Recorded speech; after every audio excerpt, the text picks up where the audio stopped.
एक कोई करोड़पति बंदा बड़ी मुसीबत विच हा। दरअसल उन्हें अपना सारा पैसा अलग अलग कंपनियों में लाया हा। कंपनियां डुबने कारण वह सारा पैसा डुबी आ ते वह बंदा बिल्कुल कंगाल हो चुके दा। वह बंदा कदे मंदिर नहीं गया, उन्हें कदे भगवान की पूजा नहीं की, कदे टाइम ही नहीं मिलिया। पर उन्हें मंदिर बड़े बनाए, उन्हें मंदिर में उहदे नां दी रोज़ पूजा हुंदी सी ते इस औखी घड़ी विच उन्हें भी मंदिर जाने की सोची। दूआ दिन सवेला उठियागा वह मंदिर पुजी आ कि उन्हें सोचा कि सारे कोला पहले जेही मैं मंदिर पुजा तो भगवान की पहली भेंट मेरा करने गया हुआ है तो मैं सब कुछ भगवान कोला मंगी लै।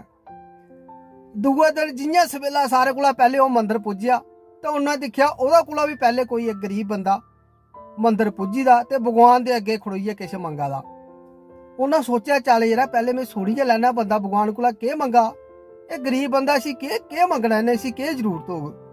वह पीछे खड़ोइए चोरी चोरी सुनता रहा ते अगे जेह्ड़ा गरीब बंदा जेह्ड़ा भगवान ही आखा भगवान मिगी अज कुदै पास्से 500 रुपया दुआई ओड़, मेरे बच्चे कल्ले पशु दे भुखे, मेरी लाड़ी वास्ते दुआ लैनी, भगवान मिगी अज 500 रुपये का कुदै जुगाड़ करी दे। वह बंदा भगवान की खलासी नहीं छुड़ा ते जेह्ड़ा अमीर बंदा हो पीछे खड़ोई खड़ोई काला पवा दा, आखा यार होर कोई आई जाग लो होई जाग ते मिगी कि'यां मंगना भगवान कोला। वह फटाफट अगे गया, उन्हें 500 रुपया नोट कड्ढिया उस बंदे ही दिता, उन्हें आखिया लै भरावा तू खलासी कर भगवान की जा हुण। वह गरीब बंदे ने 500 रुपये लिया ते चली जा ते फिर वह खड़ोई जा भगवान अगे।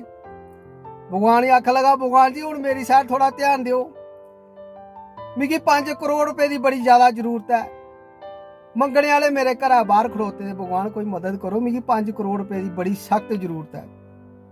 भगवान हस्सा लगा आख लगा उस गरीबा कोला तू मिगी छटकारा दे ओड़िया, पर तेरे गरीबा कोला मिगी कुन्नै छटकारा देना।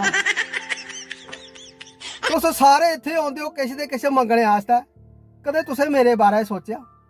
बंदा आख लगा प्रभु तुस दसो तुसें केह् चाहिदा।